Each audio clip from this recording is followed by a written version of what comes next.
Welcome to the Human Capital Innovations Podcast, your go-to source for personal, professional, and organizational growth and development. We hope you tune in often for all things people management, organizational development and change, organizational leadership, and social impact related. Maximize your personal and organizational potential with Human Capital Innovations Podcast.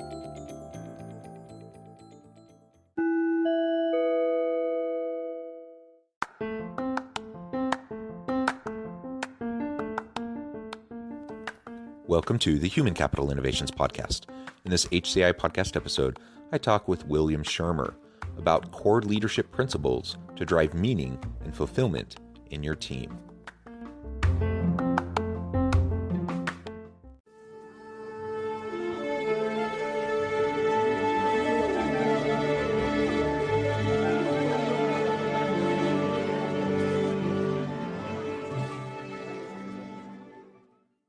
William Shermer, welcome to the Human Capital Innovations Podcast. Thank you very much. It's a pleasure to be here, John. Yeah, it's a pleasure to be with you. You're joining us from the Pacific Northwest in Washington. I'm south of Salt Lake City in Orem, Utah. And today we're going to be talking about core leadership principles to drive meaning and fulfillment in your team. This topic relates to a couple of your recent books, and I'm really excited to unpack that with you and really explore these common leadership principles and the meaning, purpose, fulfillment that we all seek in our personal lives, as well as in our leadership roles, and that we want for our teams and within our organizations. And I think most people would readily say that these are important elements and that they want them. But it's one thing to say it, it's another thing entirely to do it. And so we're going to try to unpack that and figure out how we can go about doing that. As we get started, I wanted to share William's bio with everybody. William Shermer is a senior management professional in human resources, having been involved with HR talent management and learning and development functions for domestic and international firms over more than 20 years. His expertise includes the creation and deployment of leadership development programs for a number of organizations. He holds USA, UK, and global HR certifications. A wonderful background. It is a pleasure to have you. Anything else you would like listeners to know by way of your background or personal context before we dive on into the conversation? No, not really. It's covered very well. I sort of fell into HR about 23 years ago or so. I was working as an area manager for a retailer in the UK and really enjoyed all of the personnel side of things. How do you hire good people, good matches for the job and for the organization? How do you bring them on board and get them to be productive and also happy and fulfilled in what they do? Because people who are fulfilled in their work tend to be productive and they tend to stay. So those things sort of morphed themselves a little bit into a career in HR, where I had an opportunity to start my career in the UK, a little bit in consultancy work before I sort of made the switch over into corporate HR, where I've been ever since. Yeah, that's great. And thank you for that background. And it's a common story. Many people kind of back their way into the HR profession through a variety of paths, but that's a common story I hear. Some people, and I teach it at a university in a human resource program. So we graduate students who are specifically getting degrees in HR, and those students certainly have a mindset towards that's the career that they want. But many people find themselves in a roundabout way getting into HR, and I think the field is enriched because of that, the diverse backgrounds that people bring to the table. So William, as we get into this, I know you have a couple of books related to the topic for today. So maybe you could start by just introducing us to those two recent books, and then we can start to unpack the topic a bit. Yes, certainly. So the first book is called The Leadership Core: Competencies for Successfully Leading Others. And it really grew out of a leadership development program that I had developed and implemented at one organization. And I think most of us think we have a book in us at some point, perhaps not the talent to get it all down on paper. But as I began thinking about the program, I thought, really this is a good primer for many people looking to get into the leadership arena, or perhaps who have just stepped in. And really what I wanted to do is make sure that it was relevant for leaders at all levels. And so it covers several competencies. It starts with character. and then discusses several different competencies which I think are necessary for success. Of course, that unique recipe that makes for successful leaders is never completely agreed upon. Everyone thinks there may be different competencies, and of course that's true depending upon the particular circumstances. But there's several basic competencies that are covered. Things like, how do you recruit? How do you build good teams? What is servancy and stewardship? How do you manage change, and how do you develop people? And the second book grew similarly out of a leadership development program that was designed for people who were taking that first step into leadership. And as I began thinking about the program, I really thought that this was good general advice regarding how to lead a more fulfilling life, perhaps a happier life along the way. And it started with self-management. So in that particular book, which is called Fulfilled, we talk about, again, character, but also delve into other subjects like emotional intelligence and self-awareness, resilience, how to manage stress, how to manage change in your own life, and how to develop yourself. So these sort of form the background and really have become a passion over the last few years in looking at whether you are in the workplace or at home. How do you gain a more fulfilled experience? How do you take some more joy and prosperity out of what you're doing? Again, whether it's in the office or outside of the office. Yeah, thank you. And I think that is a really important point to make right on the outset. And also what you said about leadership being unique. So we all want fulfillment. We all want to feel like our life matters, that we're doing something important that makes a difference. And that could be, maybe I'm a stay-at-home dad and I'm raising my kids, and that's where I get my meaning and fulfillment. That's great. Maybe I have a successful career. Maybe it's a blend of the two. And there's as many configurations of that as there are people and families, right? And there's just different circumstances. And then the same thing with leaders, different leaders in different contexts with different personalities, different styles. What's going to help them be successful? There's some commonalities, there's some common themes and principles, but largely we have to figure that out for ourselves, so we can be true and authentic in our own leadership approach.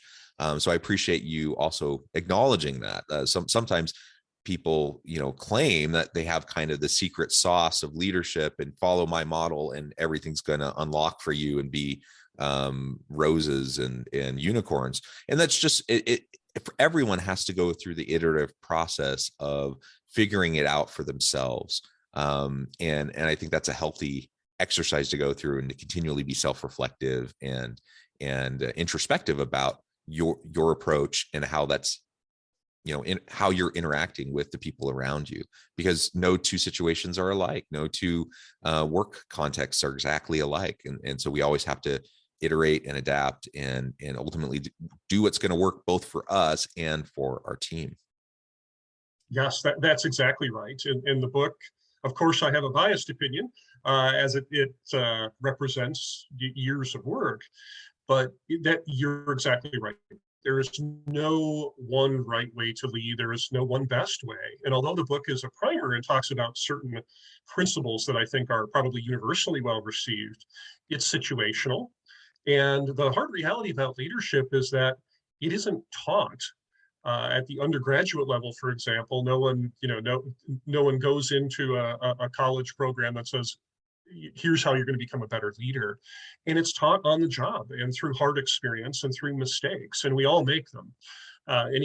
Any leader who perhaps is arrogant enough to think that they don't make mistakes or their people don't see them stumbling is just denying reality. And we do that. And it is an iterative process where we learn and our leadership transforms over the course of our career as we not only gain further experience, but we gain further mentoring from others who are going to be able to say, here are some things that I've learned, some mistakes that I've made. And you have to mold all of that into a leadership style that works for you.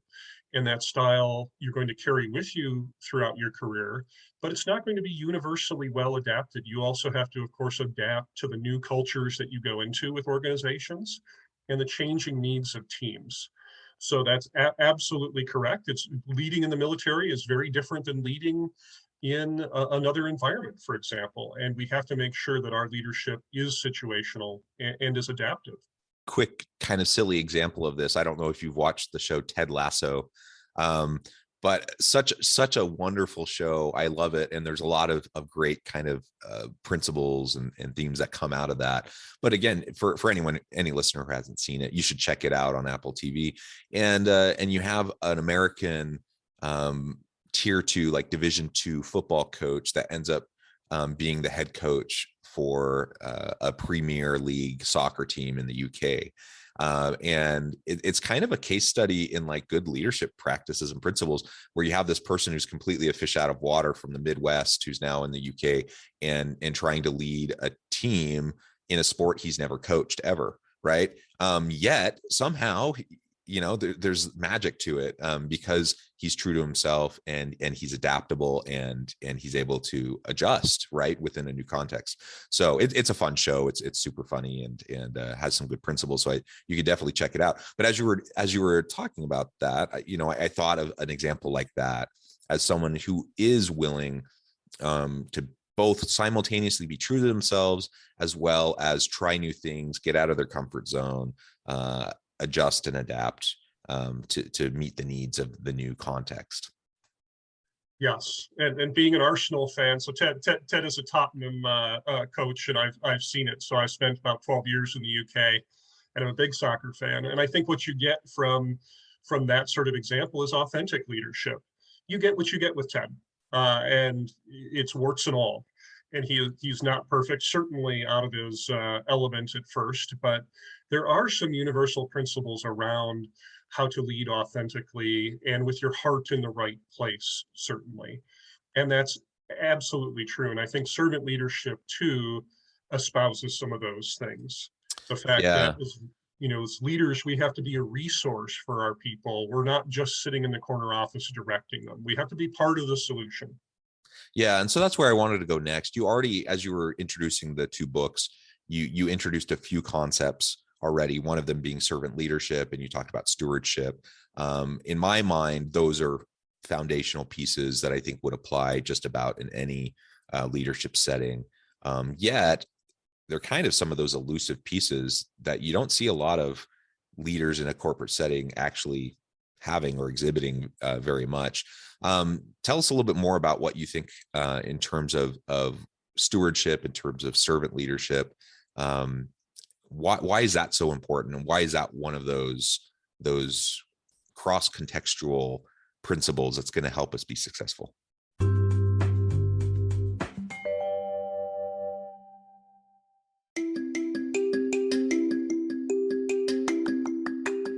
I'm excited to announce the publication of my new book from HCI Press, Bluer Than Indigo Leadership: The Journey of Becoming a Truly Remarkable Leader.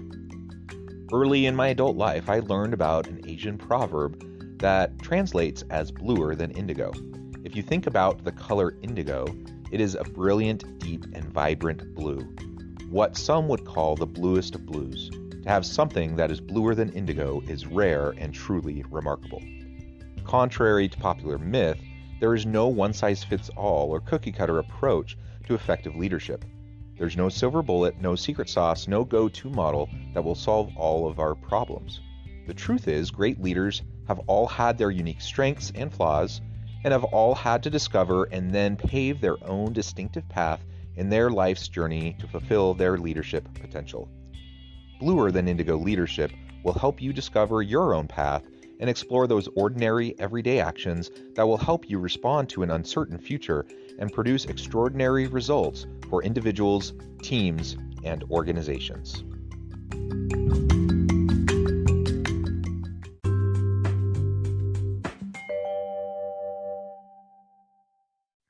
Yeah, I think it's largely misunderstood. I think servant leadership is seen as being this sort of kinder, gentler form that's fuzzy, that's easy on performance management issues, that doesn't really demand as much of people. And that's quite simply not the case. Servant leadership is really an acknowledgement, and it's more of a general philosophy. It's an acknowledgement that as a leader, yes, you certainly have a degree of positional power. You do direct resources and get results through the work of others. But you have to realize that after setting expectations and communicating them, that you then have to be a resource. You have to be part of the solution and not perhaps having a degree of humility that allows you to roll up your sleeves and get down in the dirt with your people and help them realize that you will do what is necessary to help them. And at times, of course, you're going to act in a position that might seem uh, almost subordinate. For instance, a leader doesn't have all the right answers, and a leader shouldn't expect that. You hire experts in your team, and you expect that in certain situations that they might take the lead, that they may be the best person to actually lead a project or initiative. And it takes a degree, again, of humility and of realism for leaders to realize that and to actually understand that they're using the collective resources of their people to get results. It doesn't mean that they lead from the front all the time in every case or that they have all the answers. And I think the good leaders, the most progressive ones, realize that. And their pride and their ego isn't threatened by the fact that they can ask questions, not know all the answers, and use the expertise of their people really well. So I am a big fan of the servant leadership philosophy in general. I think that it's a healthy way of weaving a good sense of humility into leadership. And people expect that. It's a real big turnoff for individuals who see leaders leading with an arrogant approach, not admitting mistakes, making up answers that they don't know. For example, isn't it easier just to say, I don't know, I'll find out for you, for example, or perhaps someone And then else. gaslighting later, right? When things don't work out right. And yeah, so yeah, Yeah, those types of things happen.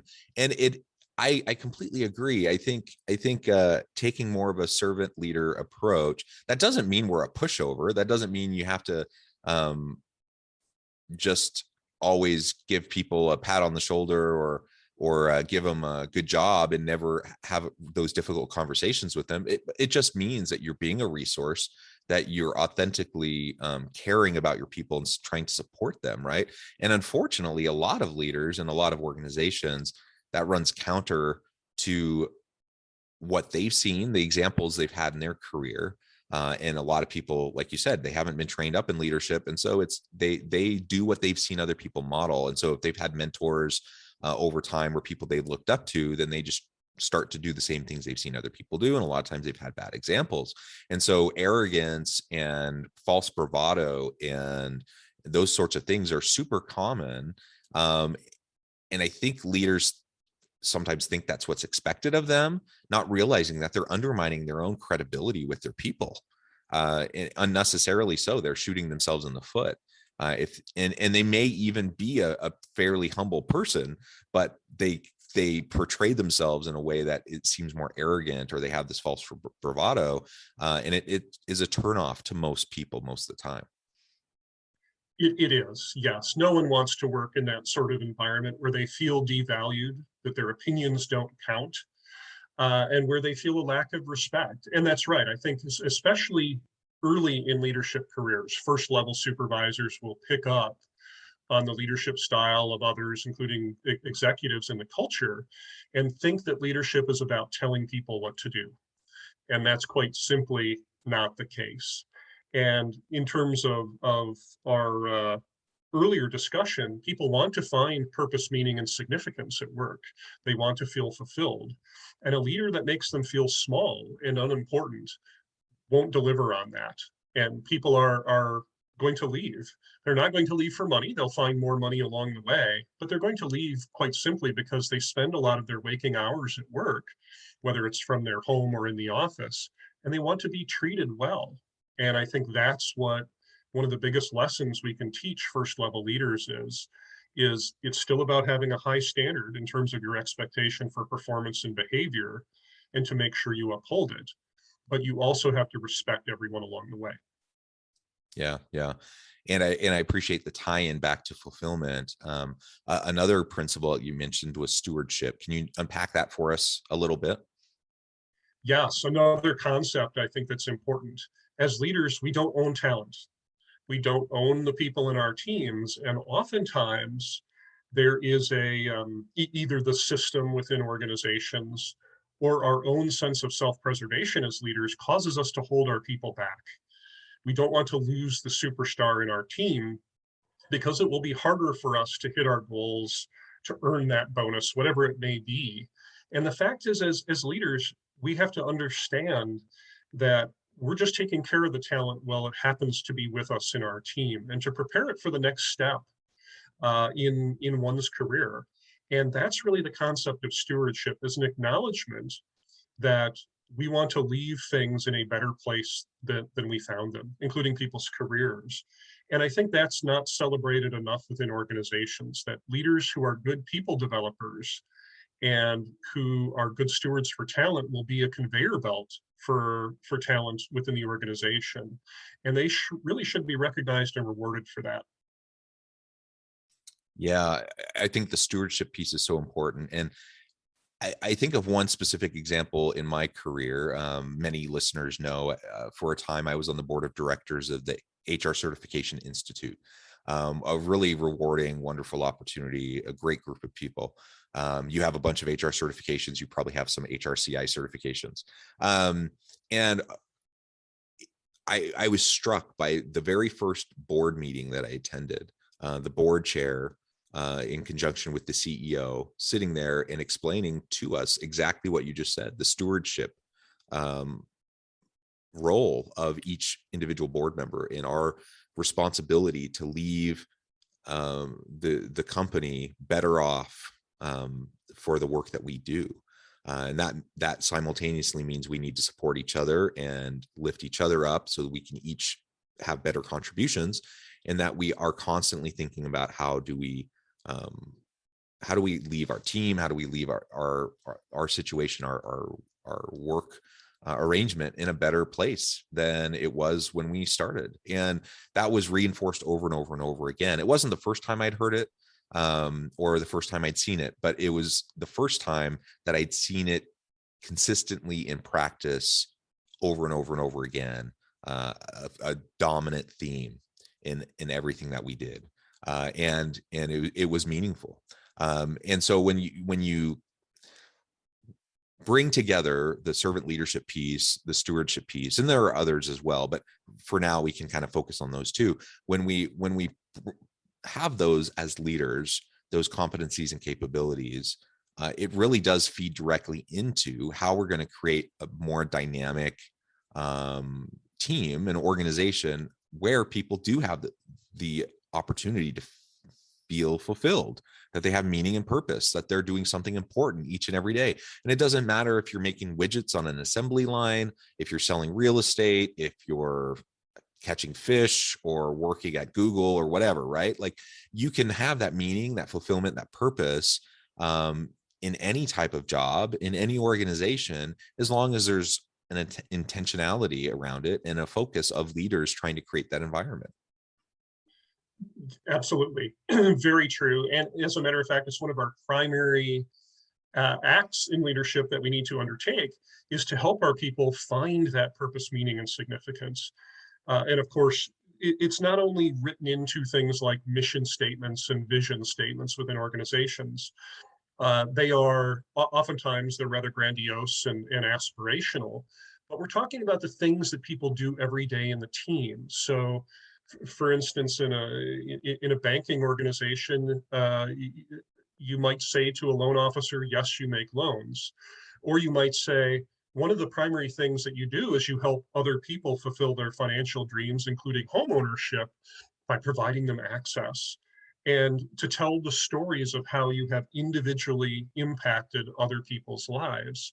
And by doing these sorts of things, people are drawing more meaning from what might seem an everyday occurrence. The Fred Factor, for example, written by Mark Sanborn, is a classic case of this, of literally a postman taking more meaning from his job through creative ways to deliver better service to his customers. And his customers were delighted, as a matter of fact.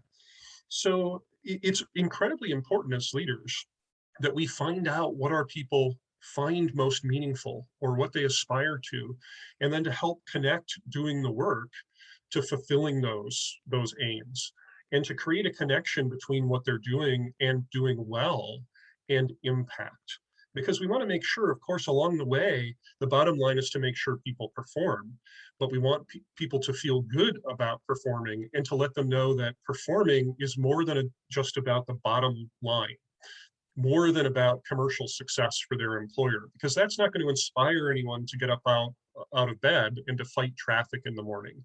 They want to take more meaning from that, and they want to author the story of their own lives. So that's really what good leadership is about, including servant leadership, is including people in the narrative of their work lives. I love it. I love it. William, it has been a real pleasure.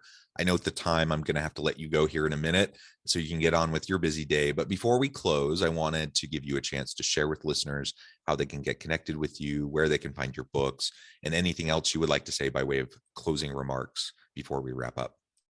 Of course, yeah, I certainly appreciate it.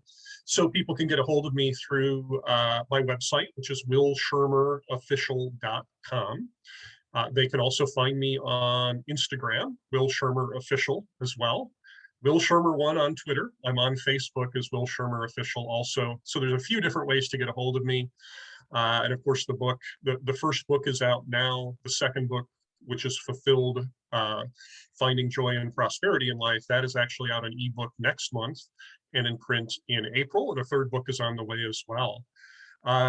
Those that are interested in leading, I would tell you, certainly there's no one right way. And what I often say is that in order to move hands and feet, you need to capture hearts and minds. So I think as leaders, we need to remember that, and remember that it's all about emotion. It's all about how people feel about their work experience and feel about working with you. So if you manage that, you're going to manage a really good experience for your people and see good performance along the way. Wonderful. Well said, William. It's been a pleasure. I encourage listeners to reach out, get connected, find out more about what William and his team can do for you. And as always, I hope everyone can stay healthy and safe, that you can find meaning and purpose at work each and every day. And I hope you all have a great week.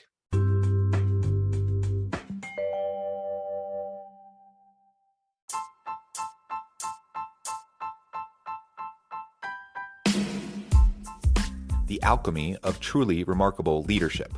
Ordinary, everyday actions that produce extraordinary results.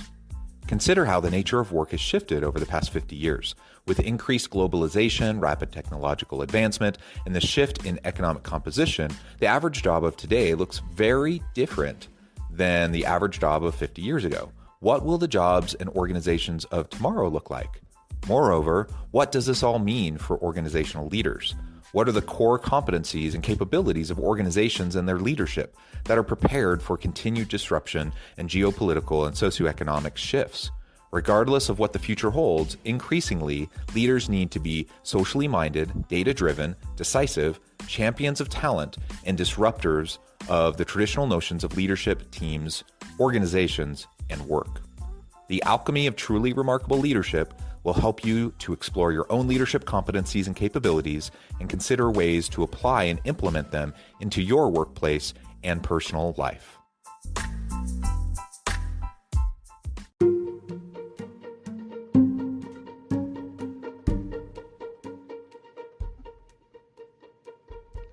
Check out Human Capital Innovations magazine, Human Capital Leadership.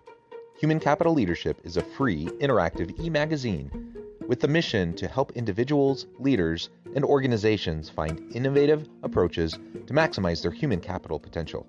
We publish issues quarterly in August, November, February, and May.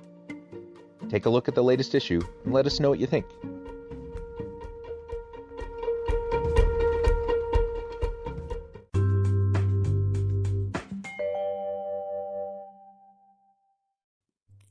Thanks again for joining us for this episode of the Human Capital Innovations Podcast.